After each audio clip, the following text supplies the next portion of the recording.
Samantala, pinahayag din po ng dating presidential spokesperson Attorney Harry Roque na tututukan ng legal team ng dating Pangulong Rodrigo Duterte na nasa International Criminal Court ang pag-usulong ng dismissal ng kaso bago ang pagdinig.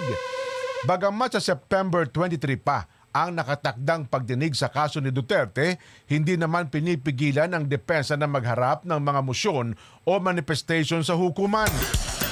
Sisikapin din anya ng kampo nila na mapalaya ang dating Pangulo.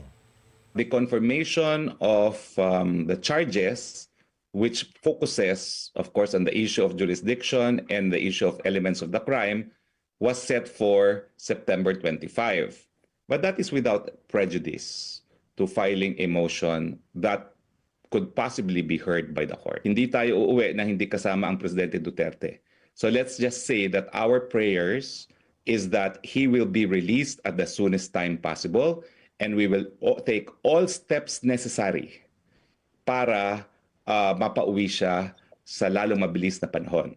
Now, siguro naman I'm not in breach of confidentiality if I will tell you, malinaw yung proseso sa Article 59 ng International Criminal Court Rome Statute. At malinaw na hindi yan nasunod.